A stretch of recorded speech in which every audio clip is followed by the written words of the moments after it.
अमरनाथमध्ये हजारोंच्या संख्येने बोगस मतदार आणि भाजप आणि काँग्रेसनं आरोप केलेला आहे। हा शिवसेना शिंदे गटाने हे सर्व बोगस मतदार आणलेले आहेत। भाजप आणि काँग्रेसनं हा आरोप केलाय। एका पुढाऱ्याच्या मंगल कार्यालयामध्ये एकाच ठिकाणी शेकडो महिला आढळल्या। काँग्रेस आणि भाजपच्या कार्यकर्त्यांनी हा संपूर्ण प्रकार उघड केलेला आहे। त्यामुळे आता या संदर्भात तिथे काय कारवाई केली जाते हे पाहणं अतिशय महत्त्वाचं आहे। अमरनाथमधून ही महत्त्वाची बातमी आहे। अमरनाथमध्ये हजारोंच्या संख्येने बोगस मतदार आहेत असा आरोप भाजप आणि काँग्रेसने केलेला आहे। एक मंगल कार्यालय आहे आणि तिथे या बोगस मतदार आणले गेलेले आहेत, महिला आहेत असा आरोप करण्यात आलेला आहे। शिवसेना शिंदे गटानं हे बोगस मतदार आणलेले आहेत असं बोललं जातंय।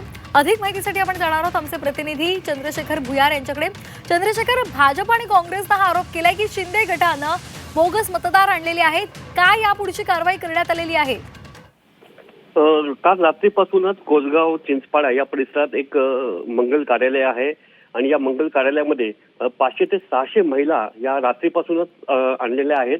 आणि ही जी माहिती जेव्हा काँग्रेस आणि भाजपच्या कार्यकर्त्यांना कळली, त्यांनी जागता पहारा ठेवला या कार्यालयाच्या बाहेर।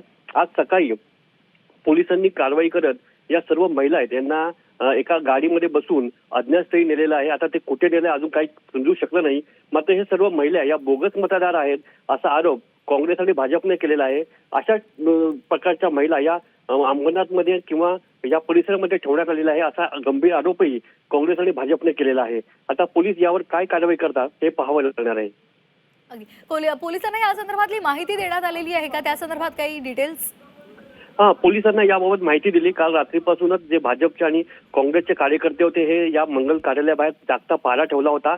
आज सकाळी जेव्हा पोलीस या स्थळी आलेले, त्यांनी या सगळ्या महिलांना एका गाडीमध्ये बसून इथून हलवलेलं आहे। आता त्यांना कुठे घेऊन गेलेत, पोलीस स्टेशनला नेलंय का कुठे नेलंय हे मात्र समजू शकलं नाही। मात्र पोलिसांनी कारवाई सुरू केलेली आहे। अगदी धन्यवाद दिलेल्या सविस्तर माहितीसाठी। तर अमरनाथमधून ही बातमी आपण पाहतोय। अमरनाथमध्ये भाजप आणि काँग्रेसने आरोप केलेला आहे।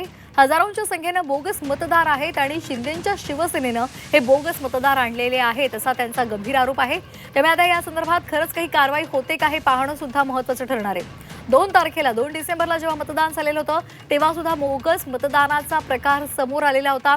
त्या संदर्भात सुद्धा अनेक बातम्या समोर आलेल्या होत्या आणि आता पुन्हा एकदा आज मतदान आहे आणि त्या पार्श्वभूमीवर शेकडो महिला तिथे आहेत आणि त्या बोगस आहेत असा आरोप करण्यात येतो। आपण हे दृश्य सुद्धा पाहतोय। मंगल कार्यालय आहे आणि या मंगल कार्यालयामध्ये या शेकडो महिला आहेत। या महिला नेमक्या इथे कशासाठी आलेल्या आहेत असा प्रश्न विचारला जातोय।